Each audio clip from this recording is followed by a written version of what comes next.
Johnny Carson left behind a fortune that makes his family cry. For 30 years, he was the last face millions of Americans saw before falling asleep. The king of late-night television, the man whose approval could make or break a comedian's career with just a nod or a laugh. Johnny Carson, with his impeccable timing, Midwestern charm, and that trademark golf swing, didn't just host The Tonight Show. He defined it. When Carson finally bid farewell to his viewers on May 22, 1992, an era ended. After 4,531 episodes and nearly 25,000 guests, the most powerful man in television walked away at the height of his influence, retreating into a notoriously private retirement that only enhanced his legendary status. For the next 13 years until his death in 2005, Carson all but disappeared from public view, a sphinx-like figure whose silence only magnified his mystique. But what happened to the immense fortune he accumulated during those decades of television dominance? The man who once joked, "I was so naive as a kid I used to sneak behind the barn and do nothing,"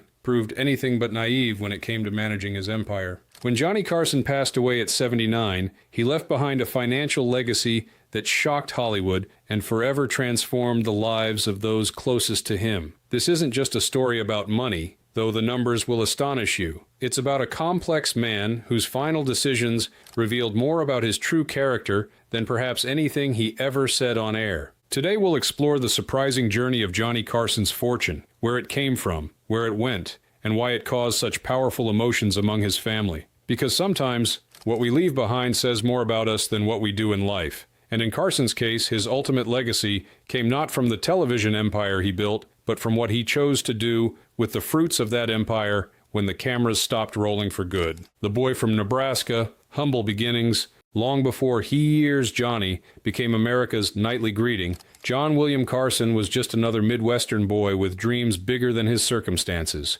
Born on October 23, 1925, in Corning, Iowa, and raised primarily in Norfolk, Nebraska, Carson's early years gave no obvious indication of the extraordinary path that lay ahead. Johnny grew up in the heart of the Depression, explained a childhood friend who knew the Carson family. His father, Homer, worked for the power company, steady work during tough times, but they were far from wealthy. His mother, Ruth, was the real character in the family, quite a forceful personality. Johnny inherited her wit, though he was much more reserved by nature. This complex relationship with his mother would later become fodder for Carson's occasional self-deprecating jokes about his upbringing. "My mother never quite believed I was good enough," he once quipped on air. Friends suggest there was more truth than comedy in these references. What set young Johnny apart was an unusual fascination with magic, a passion sparked when he ordered a magic kit at age 12 after seeing a performance by magician Harry Blackstone Sr. This early interest would prove pivotal, not just for the technical skills it developed,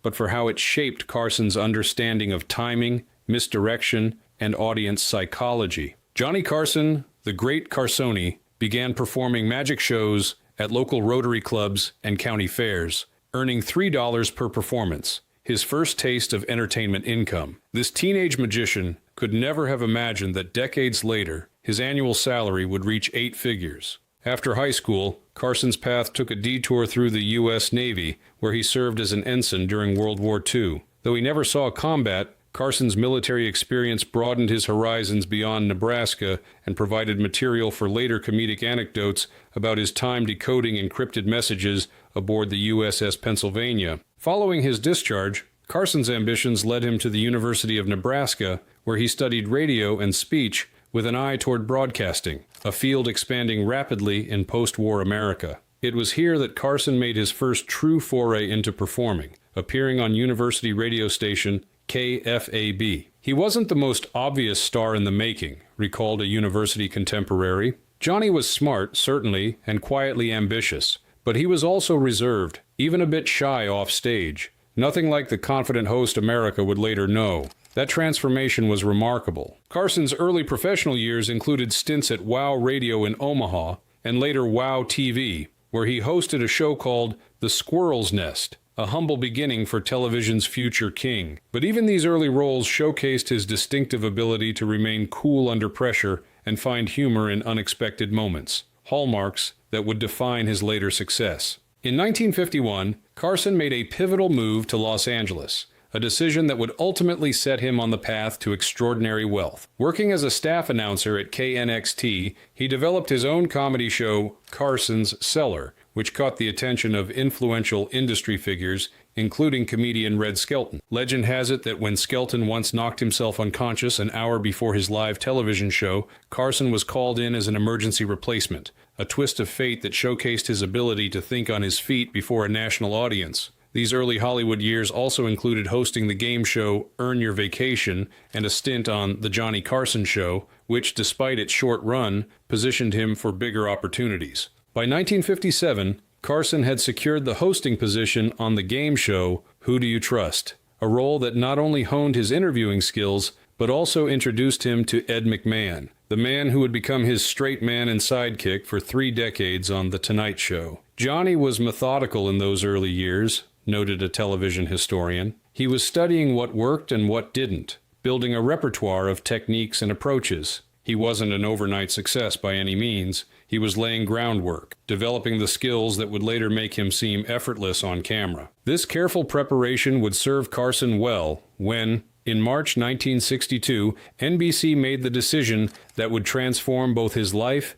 and American television history, selecting him to replace Jack Paar as host of The Tonight Show. At 36 years old, Carson was about to step into the role that would eventually make him one of the wealthiest entertainers in the world. The making of a fortune, more than just a host. Johnny Carson didn't just host The Tonight Show, he owned a piece of it. In an era when television performers typically worked as hired talent, Carson revolutionized the business model through shrewd negotiation and perfect timing. Johnny understood his worth in a way few television personalities of that era did, explained a former NBC executive who worked closely with Carson during the height of his reign. By the mid-1970s, he wasn't just asking for salary increases, he was demanding ownership stakes, licensing rights, and unprecedented control. The numbers tell the story of Carson's extraordinary business acumen. When he began hosting The Tonight Show in 1962, his salary was a modest $100,000 per year, equivalent to about $900,000 today. By the time he retired 30 years later, Carson was earning an estimated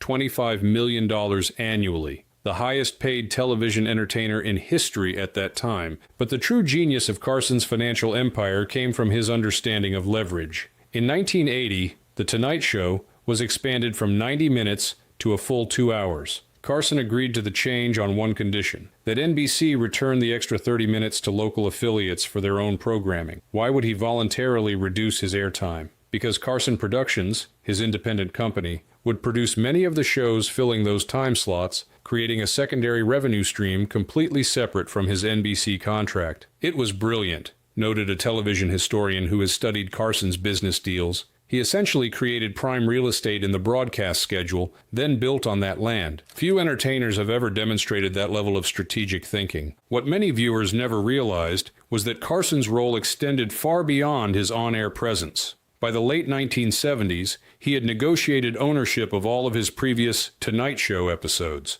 an asset that would later prove immensely valuable in the age of home video and cable reruns. Additionally, he secured approval rights for any guest hosts during his increasingly frequent vacations, an unusual degree of control that reflected his indispensable status at NBC. Johnny's contract negotiations were legendary in the industry, revealed a network executive from that era. Every few years, the same dance would play out. Johnny would hint he might retire or go to another network. NBC executives would panic at the prospect of losing their most valuable star, and Carson would emerge with an even more favorable deal. These negotiations reached their apex in 1980, when Carson maneuvered for an unprecedented package that reduced his work schedule to 3 nights a week for 37 weeks a year, down from the original 5 nights, 46 weeks, while simultaneously increasing his compensation. This arrangement, roughly 111 shows annually versus the original 230, effectively doubled his per-show rate while giving him more time to pursue other interests and investments.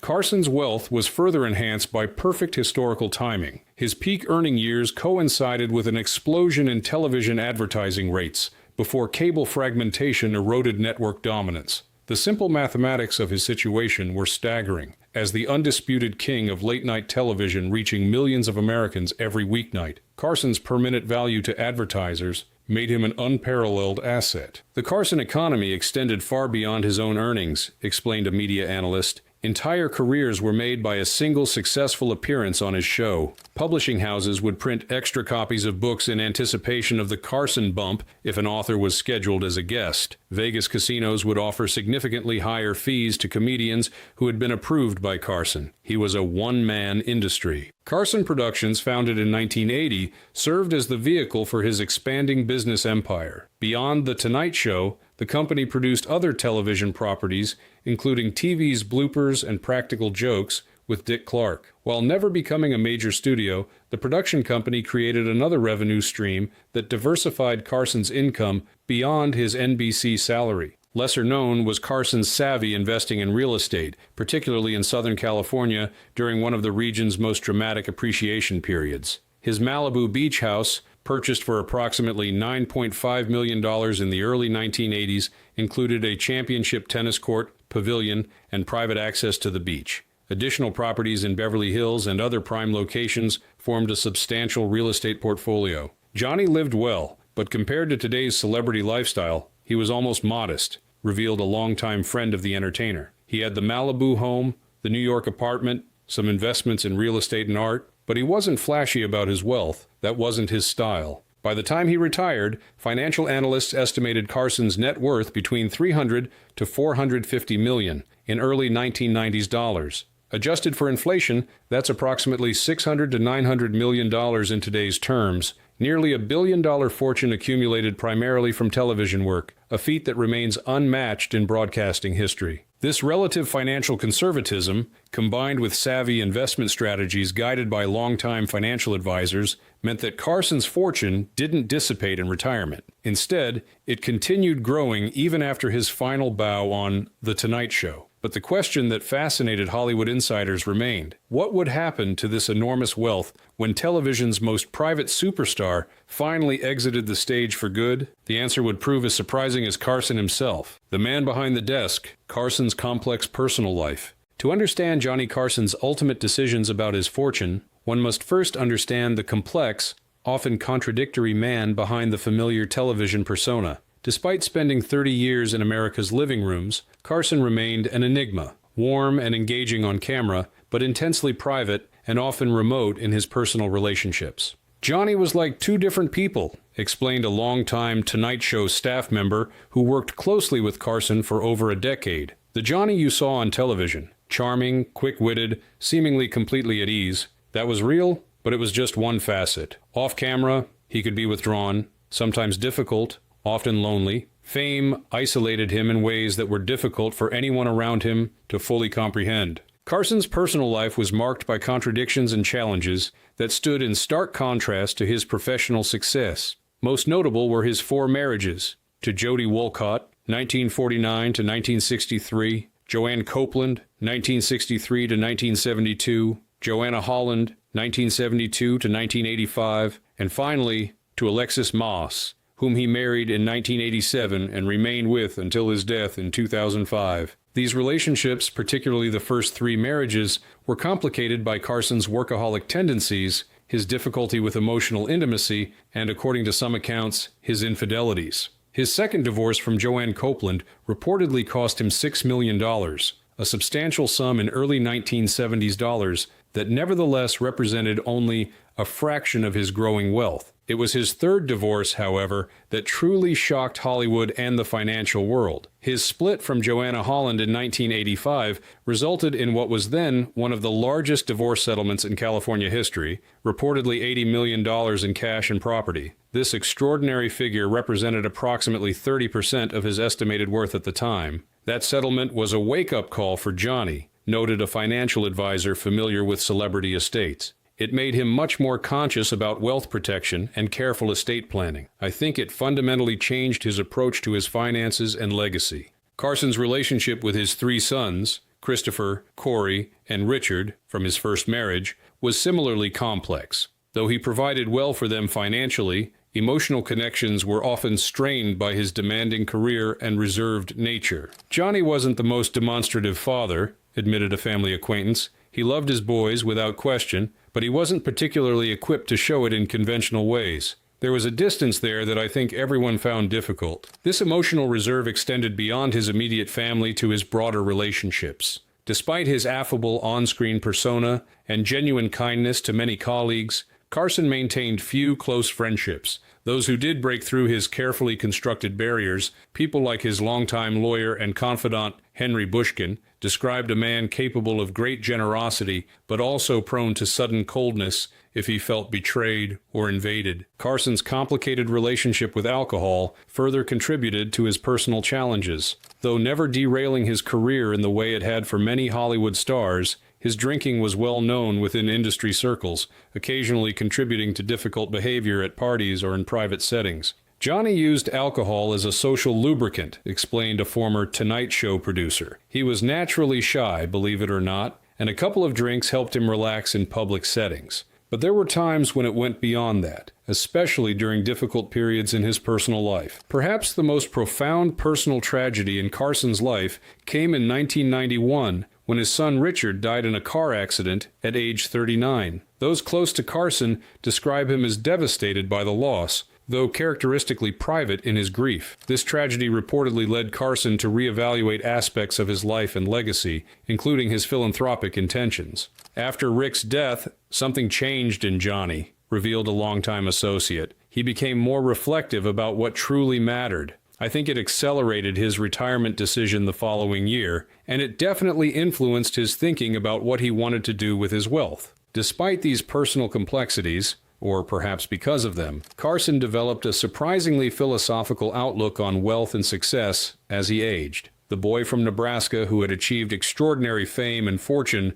became increasingly thoughtful about the purpose and meaning of his achievements. Money gives you freedom, but it doesn't give you everything, Carson once remarked to a close friend. I've been broke, and I've been rich. Rich is better, but rich also comes with its own set of problems that money can't solve. This evolving perspective on wealth, combined with his experiences of family tragedy and his natural Midwestern pragmatism, created the foundation for the remarkable decisions Carson would make about his fortune. Choices that would ultimately reveal more about the real Johnny Carson than 30 years of television appearances. Drag all of these things out of you. If you're that versatile, why don't you do some of that stuff on your own show? Well, I'll tell you why, Jack. To be honest, I'm too busy acting. The final act, a fortune dispersed. When Johnny Carson passed away on January 23, 2005, from complications related to emphysema, the television world mourned the loss of a legend. Behind the scenes, however, financial and legal experts began the complex process of executing one of Hollywood's most interesting estate plans. Johnny was extraordinarily deliberate about his legacy, confirmed an attorney with knowledge of Carson's estate planning. This wasn't a hastily drafted will. This was a carefully constructed blueprint that had been refined over many years, reflecting his very specific intentions about what should happen to his fortune. The headline-grabbing revelation came when the principal beneficiary of Carson's estate was announced, not his family members, not his industry colleagues, but the Johnny Carson Foundation, previously a relatively low-profile charitable organization that would now be catapulted into the ranks of America's major philanthropic institutions with a reported endowment of $156 million.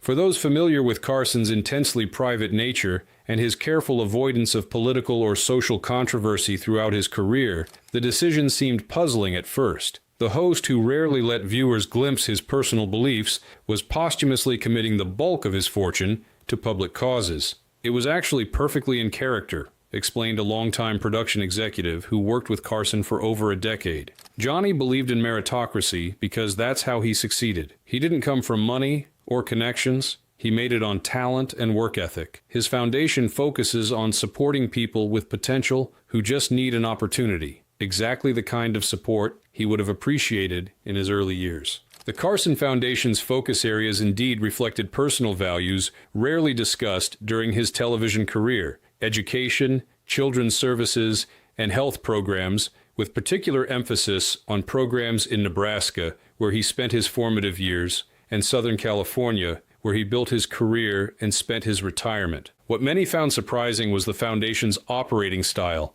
methodical, low-key, and resistant to publicity, mirroring Carson's own personality. Unlike foundations bearing the names of other celebrities that actively court media attention, the Carson Foundation has operated with remarkable discretion, focusing on impact rather than recognition. Johnny hated self-promotion disguised as charity, noted a longtime friend. He couldn't stand celebrities who used good causes primarily as image enhancement, so he constructed a foundation that would operate with the same restraint he valued personally. This approach extended to the foundation's grant-making philosophy. Rather than focusing exclusively on high-profile institutions that would generate publicity, the Carson Foundation has directed substantial support to smaller, less glamorous organizations with proven track records of direct impact: community colleges, children's health initiatives, and educational programs in underserved areas. One of the foundation's most significant contributions came in 2015, when it donated $20 million to Carson's alma mater,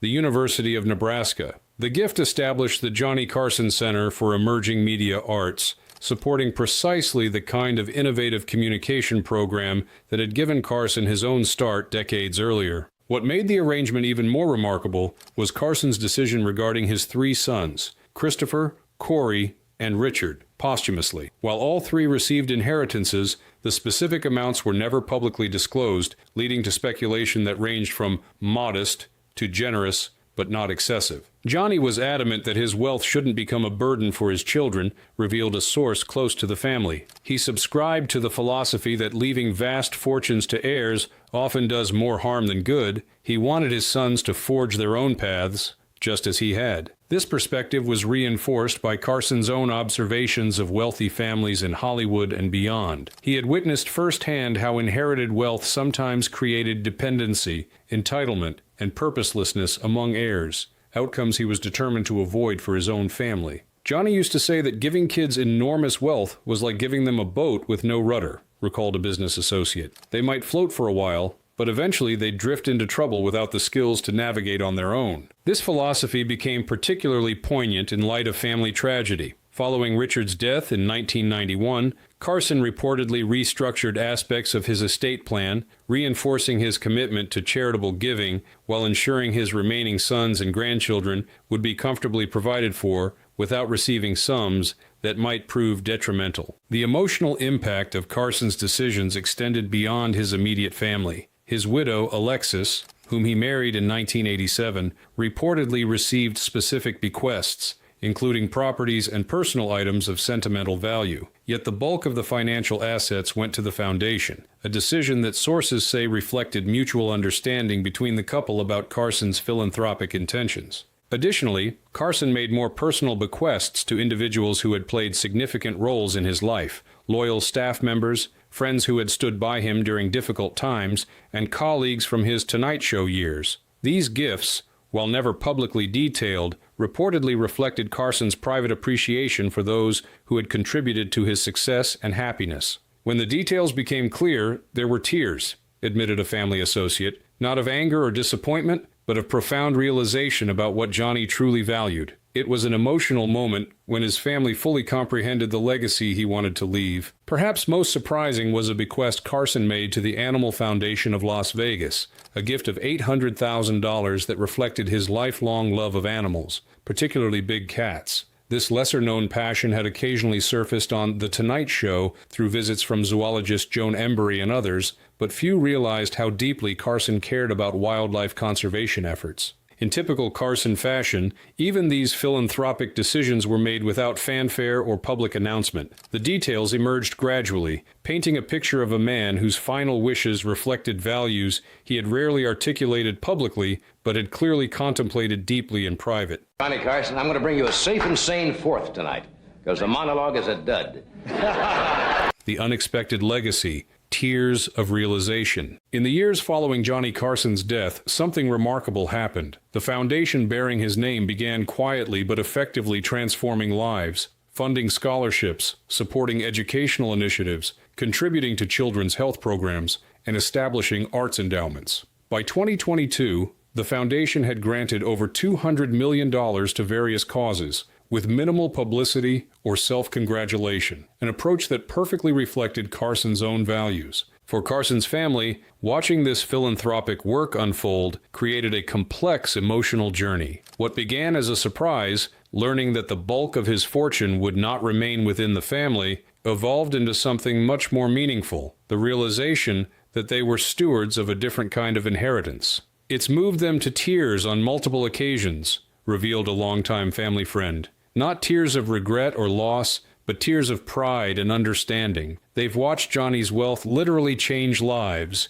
giving opportunities to young people with circumstances similar to Johnny's own humble beginnings in Nebraska. One particularly moving example came through the foundation's support of communication students from modest backgrounds. A program established at the University of Nebraska identifies promising students who, like young Johnny Carson, demonstrate talent but lack financial resources to develop their skills fully. Several recipients have gone on to successful careers in broadcasting, digital media, and film, creating a living legacy that extends Carson's impact into new generations. Carson's sons have occasionally participated in foundation events, witnessing firsthand the impact of their father's decision. For Christopher Carson, who has maintained the family's privacy in keeping with his father's example, these moments have been particularly moving. When Chris sees a scholarship recipient who reminds him of his dad, someone with that same Midwestern work ethic and quiet determination, it can be an overwhelming moment, explained a foundation board member. There's this recognition that Johnny found a way to keep discovering talent long after he left television. The emotional impact extends beyond the family to Carson's former colleagues and friends in the entertainment industry. Many have expressed that Carson's philanthropic legacy revealed a depth of character that even those close to him hadn't fully appreciated during his lifetime. Johnny was never comfortable with public displays of charity during his career, noted a former Tonight Show writer. He would quietly help people, but he hated making a show of it. This foundation is the perfect expression of his actual values, doing good work without needing to be the center of attention. One of the more touching dimensions of Carson's legacy has been how it has occasionally reunited the extended Tonight Show family. At certain foundation events, former staff members, writers, and performers have gathered, sometimes for the first time since Carson's retirement, creating moments of reminiscence and renewed connection that honor Carson's influence on their lives and careers. There was this beautiful moment at a scholarship presentation, recalled an attendee, when several of Johnny's former writers and producers were in the room, and one of the recipients performed a comedy routine that was so reminiscent of Carson's style, you could see these tough old television veterans with tears in their eyes, recognizing that Johnny's sensibility lives on in this new generation. For television viewers who felt they knew Carson through his nightly appearances in their homes, the revelation of his philanthropic legacy has added a new dimension to their understanding of the man behind the desk. The host who rarely let his guard down professionally turns out to have harbored deeply held convictions about giving back and creating opportunity. One particularly meaningful aspect of the Foundation's work has been its support for students and performers from Carson's hometown region. Every year, several scholarships are awarded to promising young people from Nebraska and Iowa, ensuring that Carson's roots remain honored even as his influence extends nationally. Johnny never forgot where he came from, explained a foundation director. He understood that talent exists everywhere, but opportunity doesn't. His foundation tries to bridge that gap, particularly for kids from backgrounds like his own. Perhaps most powerfully, Carson's example has influenced how other entertainment figures approach their own legacies. Several major celebrities have cited Carson's foundation model as inspiration for their own estate planning, creating a multiplier effect that extends his impact far beyond the direct financial contributions. When a figure of Carson's stature makes such a clear statement with his final act, people notice, observed a wealth manager who works with numerous Hollywood clients. I've had multiple high-net-worth clients specifically reference Johnny Carson when discussing their philanthropic goals. His influence continues long after his final show. The ripple effects of Carson's decisions have continued expanding in unexpected ways. Institutions that received foundation support have themselves produced graduates who've gone on to establish their own initiatives, creating a multi-generational cascade of opportunity. Educational programs funded in Carson's native Nebraska have contributed to revitalizing communities that might otherwise have continued losing talented young people to coastal cities. For the family members who occasionally shed tears when witnessing the Foundation's work, there's a profound understanding that Johnny created something more valuable than a simple financial inheritance. He established a living legacy that continues to reflect his values and transform lives, a different kind of fortune that grows rather than diminishes with the passing years. The resolution I made for 1989 is to let the band play more numbers on the show. The professional persona versus the private man. One of the most fascinating aspects of Johnny Carson's legacy is how it has forced a reevaluation of the man behind the familiar television persona. The host millions thought they knew through nightly visits to their living rooms was, in many ways, a carefully constructed character, a version of Johnny Carson designed for public consumption that revealed only carefully selected facets of his true self. Johnny was the greatest actor in television, remarked a former NBC executive who knew Carson well. His most brilliant performance was playing Johnny Carson Tonight Show host for 30 years. That version of Johnny, relaxed, perpetually amused, always ready with the perfect quip, was both genuine and constructive. The real Johnny was far more complex. Carson's private personality was marked by contradictions that rarely surfaced during his television appearances. Behind the affable, seemingly confident host was a deeply private man who struggled with shyness in social settings and often preferred solitude to the company of others, a surprising reality for someone whose career centered on engaging with celebrities and audiences. The Johnny who could charm millions through the camera could also be profoundly uncomfortable at a dinner party with 8 people, explained a longtime friend. In intimate settings, he could be awkward, even withdrawn. He'd often slip away early from his own gatherings. The irony wasn't lost on him. America's greatest conversationalist sometimes struggled with actual conversation. This disconnect between public charm and private reticence created significant challenges in Carson's personal relationships. Those closest to him described a man capable of extraordinary generosity and loyalty, but also prone to extended periods of emotional distance, a pattern that contributed to the dissolution of multiple marriages and occasionally strained his relationships with friends and colleagues. Johnny compartmentalized his life to a degree that was almost clinical, noted a former producer who worked closely with Carson for years. When he was on, during the show, at rehearsals, even in production meetings, he was fully present, engaged, often brilliant. But when that switch flipped off, he could become almost unreachable. He retreated into himself in a way that was sometimes jarring to witness. Carson himself occasionally acknowledged this duality, though typically through humor rather than direct disclosure. "I can't talk without a punchline," he once quipped when asked about his difficulty with emotional expression in private settings. This reserved quality extended to Carson's philanthropic activities during his lifetime. Unlike many celebrities who publicize their charitable endeavors, Carson made most of his donations anonymously, avoiding the public recognition that might have enhanced his already stellar reputation. Johnny was suspicious of public virtue, explained a longtime associate. He believed that true character was defined by what you did when no one was watching, not what you proclaimed from a podium or press release. His charitable giving during his lifetime followed that philosophy, substantial but almost entirely unheralded. The Carson Foundation's approach mirrors this philosophy precisely, focused on impact rather than recognition, substance rather than appearance. In this way, the foundation may be the most authentic expression of Carson's true self, revealing through its actions the values and priorities he rarely articulated publicly. Perhaps the most illuminating example of the contrast between Carson's public and private selves came during his famous farewell episode in May 1992. While the broadcast Johnny maintained his characteristic poise and restraint, those present in the studio witnessed rare moments of genuine emotion as the mask of the consummate host occasionally slipped to reveal the man beneath. There were moments during commercial breaks when you could see him processing what was happening, this enormous chapter of his life closing, recalled a staff member present that night. The look in his eyes in those unguarded moments, that was the real Johnny, the one few people ever truly got to see. Carson's famous final words to his television audience, "I bid you a very heartfelt good night," were delivered with characteristic dignity and restraint. Yet those who knew him well recognized the profound emotion behind that carefully maintained composure. The private man briefly visible through the professional persona he had perfected over 3 decades. In many ways, Carson's estate decisions represent the final and perhaps most authentic statement of his true self. The private values and priorities that guided him, revealed at last through actions rather than words. The man who rarely let America see behind his professional mask ultimately showed his true face through the legacy he chose to leave behind.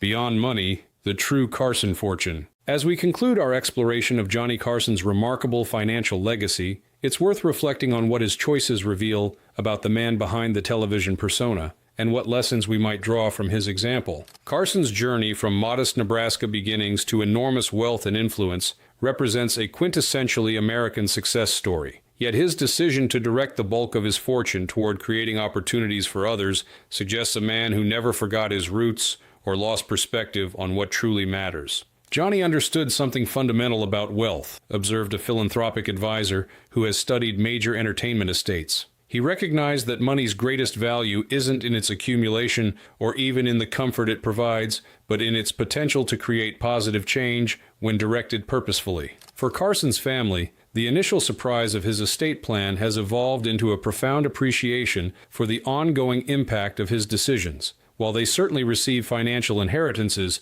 the greater gift has been participating in the Foundation's mission and witnessing how their father's success continues to create ripples of opportunity decades after his final broadcast. There's not a dry eye in the room when scholarship recipients share their stories at Foundation events, revealed a regular attendee. For the Carson family, those tears aren't about money lost. They're about understanding the full measure of Johnny's wisdom and foresight. What makes Carson's approach particularly noteworthy is how it balanced personal generosity toward family with broader philanthropic vision. Unlike some wealthy individuals who either leave everything to heirs or disinherit them entirely in favor of causes, Carson crafted a middle path, providing for his loved ones while ensuring his greatest financial impact would be directed toward creating opportunity for future generations. It's the difference between giving someone a fish and teaching them to fish, noted a Foundation board member. Johnny didn't just want to write checks. He wanted to create sustainable paths for talented people to develop their potential,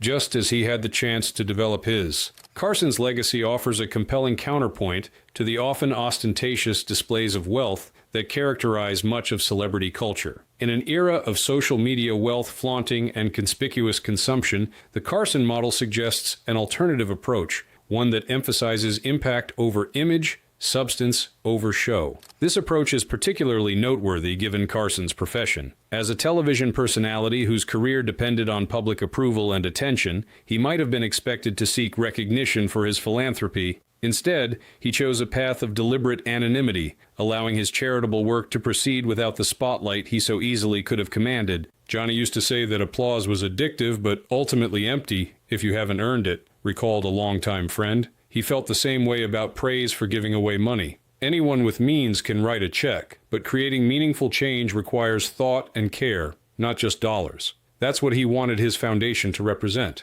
For younger generations who may know Carson only through historical clips or secondhand accounts, his philanthropic legacy offers an introduction to the man that even his legendary television career cannot fully provide. Through the Foundation's work, new audiences can glimpse the values and priorities of a cultural icon whose influence transcended entertainment to touch areas as diverse as education, healthcare, and community development. Perhaps most remarkably, the Carson Foundation has maintained its founder's distinctive approach despite his absence. Unlike some celebrity foundations that drift from their founder's intentions over time, Carson's continues to operate with the same restrained efficiency and focus on substantive impact that characterized his own professional approach. The foundation reflects Johnny's personality in almost every way, explained a board member. Efficient, unsentimental, focused on results rather than recognition. We constantly ask ourselves not just what Johnny would do, but why he would do it, trying to apply not just his specific wishes, but his underlying values to new challenges and opportunities. For viewers who welcomed Johnny Carson into their homes for 3 decades, this final chapter adds a meaningful dimension to their understanding of television's most enduring host. Behind the affable Midwesterner with the golf swing and the knowing smile was a man of principle who ultimately chose to transform his unprecedented success into a force for good. In a career defined by perfect timing, Johnny Carson's most impactful moment may have come after the camera stopped rolling, when he decided that his greatest legacy wouldn't be measured in rating points or even dollars, but in lives changed and opportunities created. And that's a fortune worth shedding a tear over. The Carson Effect. how one man's choices continue to resonate. As we approach the third decade since Johnny Carson bid farewell to television and nearly 20 years since his passing, something remarkable has occurred. Rather than fading from cultural memory as so many entertainment figures do, Carson's influence has evolved, transforming from the immediate impact of his broadcasting career